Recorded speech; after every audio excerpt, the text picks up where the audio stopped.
First look at the Shimano rear free hub. It's a Shimano 105 FH-R7000. The one I have here is 32 hole and it's in black color.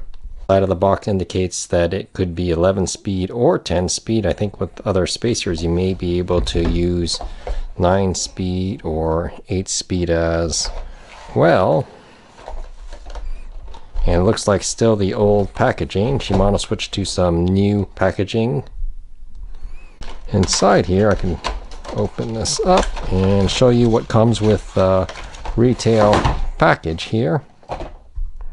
Looks like you get the free hub or the rear road hub, 130 millimeter spacing.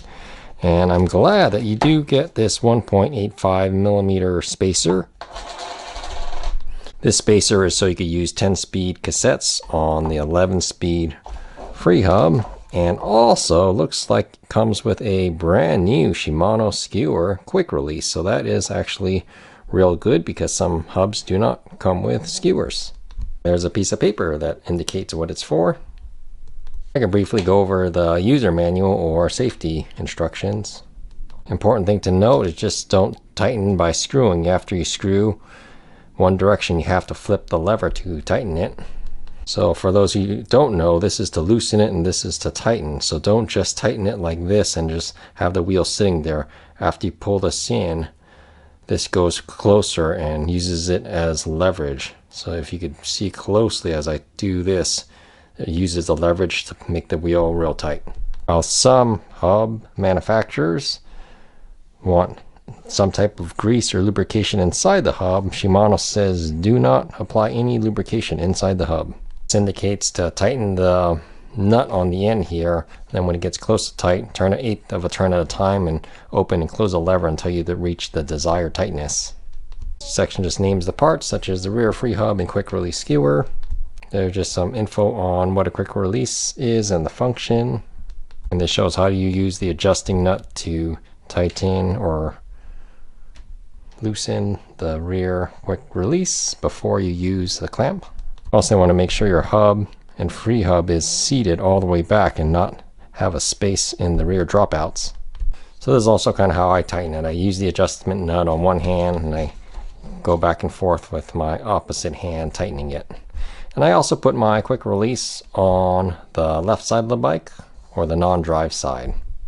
I do specify 5 to 7.5 Newton meters or 43 to 65 inch-pounds. However, I don't know how to use a torque wrench with this nut end right here to get the proper torque, so I always just kind of gauge it from how it feels to make sure it's quite tight. And to remove the rear wheel, I always loosen the lever first and then loosen the lever first and then loosen this end until it's loose enough and then slide the wheel out. If you haven't already seen, I have a video showing you how to remove the rear wheel and install it on a road bike. I did buy this rear free hub from Planet Cyclery, I think for a retail price of about $57 US. And it was actually shipped separately from the rim that I bought, the WTB rim. And this one was shipped from Colorado Cyclists in Colorado. So either they're affiliated together or one company owns the other. I'm not too sure about that. This one is 32 holes, so 16 holes on this side and 16 holes on this side. And this is for where the skewer goes through. So I did count from one of these notches and spun it around, and there were 16 clicks until it came in a full 360. So that means the engagement is 22 degrees. So you could move up to 22 degrees before you have to start pedaling, which isn't too bad. I use these type of hubs all the time and I don't notice the difference between 22 degrees and something much less. I did get this hub to build it up as an e-bike hub, and it's definitely not light, and hopefully it's a little more durable than some of the lightweight options out there. I also unboxed the Bitex lightweight rear hub, and that one has been holding up quite well. However, I'm not sure if it could take the torque and power that's necessary that e-bikes use. It's definitely not a light hub. Light rear hubs are around 200 grams or maybe a little under that. This at approximately 370 grams is definitely not light. I'll go ahead and add the spacer. So 369, so I'll be using the spacer with a 10-speed cassette.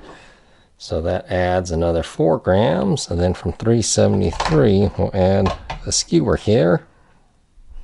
Skewer alone is 65 grams.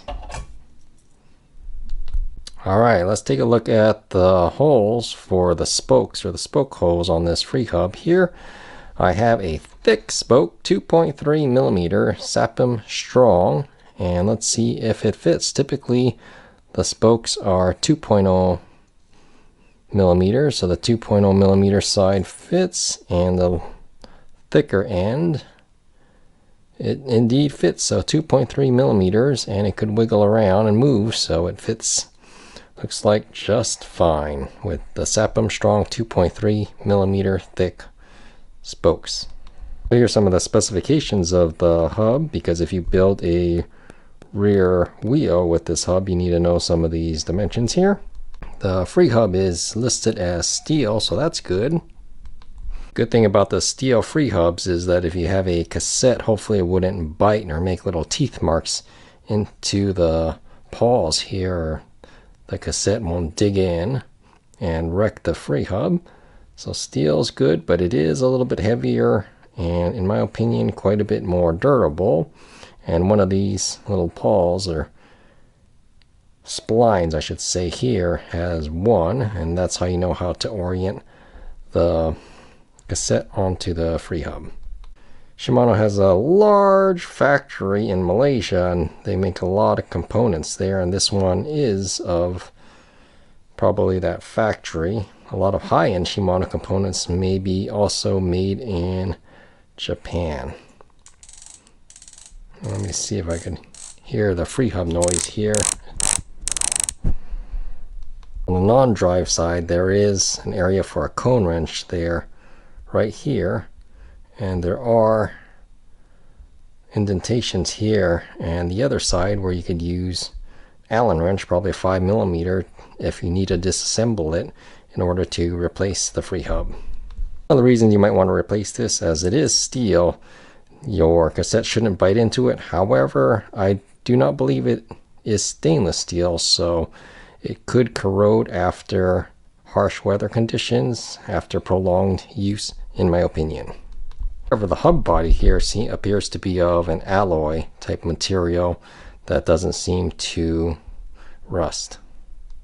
Well, I do like Shimano components for their reliability and durability, and I hope this hub will live for many great years of use. If you did like this video, feel free to give it a thumbs up and subscribe. It's absolutely free.